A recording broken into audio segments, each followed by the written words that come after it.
সপ্তাহে 2 দিন সবকিছু বন্ধ থাকে। আমি এই 2 দিনে কিন্তু অনেকগুলো রেসিপি রান্না করে রাখি আর পুরো সপ্তাহে একটা একটা করে ভিডিও আপলোড দিতেই থাকি। এতে করে আমার অনেকটা সুবিধা হয়, এছাড়া আমার তো সময় নাই। হ্যালো এভরিওয়ান, কেমন আছেন সবাই? আশা করছি সবাই খুব খুব বেশি ভালো আছেন। আজকে কিন্তু ভালোই ঠান্ডা পড়েছে, একটু শীত শীত মনে হয়েছিল, ওই জন্য ভাবলাম আজকে কোনো ড্রাই খাবার খাবো না, রান্নাও করবো না, আজকে একটু নর্মাল খাবার খাবো। তো যে কথা সেই কাজ, আজকে আমি একটু পায়েস আর লুচি বানাবো। ময়দাটাকে আমি ময়ল দিয়ে রেখে দিলাম রেস্টে। এখন আমি পায়েস রান্না করার জন্য এখানে আমি পোলার চাল নিয়ে নিয়েছি 2 মুঠের মতো। তো এই চালটা দিয়ে কিন্তু আমার 1.5 কেজি দুধ দিয়ে কিন্তু পায়েস রান্নাটা পারফেক্ট হয়ে যাবে। আমি এখানে 1.5 কিলো দুধ নিয়ে নিয়েছি। দুধটা যখন একটু গরম হবে সেই পর্যায়ে কিন্তু আমি চালটা দিয়ে দিব। আজকে রান্নাটাও কিন্তু আমার পিকু ডিসাইড করছিল, তাকে আমি জিজ্ঞেস করছিলাম কোনো রেসিপি খাবে কিনা, সে আমাকে ডিরেক্টলি বলছে আমি অনেকদিন পায়েস খাই না, আমার জন্য একটু পায়েস রান্না করে দাও। তো আমি ভাবলাম যে পায়েসের সঙ্গে একটু লুচি হলে মনে হয় বিষয়টা খুব ভালো হবে। তো লুচিটাও বানিয়ে দিয়েছিলাম, পিকু অনেকটা খুশি হয়েছিল। আর পায়েস রান্নার রেসিপিতেও সচরাচর প্রায় মানুষই জানেন কিভাবে পায়েস রান্না করতে হয়। যখন চালটা ফুটতে শুরু করছিল তখন আমি চিনি দিয়ে দিয়েছি, আর ফ্লেভারের জন্য তেজপাতা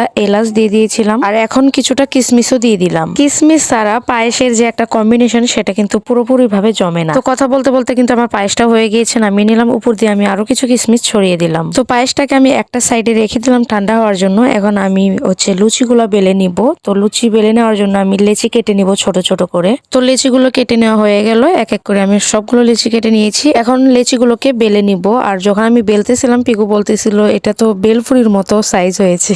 আমি যদি কখনো রুটি বেলি তখন আমার ওই বেলাটা সোজা হয় না, অনেকের তো সোজা হয়, আমি এই জিনিসটাই সোজা করতে পারি না। অনেকেই বেলার সময় ঘুরিয়ে ঘুরিয়ে সোজা করে, কিন্তু আমারটা ঘুরে না, আমি ঘোরাইতে পারি না, আর রুটি না সোজা হয় না, কেমন যেন তেরা বেঁকা হয়ে যায়। তো যাই হোক, এখন আমি এক এক করে সবগুলো লুচিও কিন্তু ভেজে নিয়েছি, পায়েসটাও নামিয়ে নিয়েছি। এখন একটু পিকুকে পরিবেশন করব। পিকু খাবার খাইলে ওর রিয়াকশন দেখেই আমি বুঝে যাই যে হ্যাঁ, খাবারটা সিরিয়াসলি অনেকটাই টেস্টি হয়েছে। পিকুর কাছে খাইতে যেটা ভালো লাগে না সেটা ও খায় না কখনো, তবে আমি চেষ্টা করি ওরে বেস্টটাই দেওয়ার। আমার পিকু যদি একটু রোগা, তবে স্বাস্থ্য হচ্ছে উপরওয়ালার দান, যখন হবে দেখা যাবে। কেমন হয়েছে খাবারটা বলো?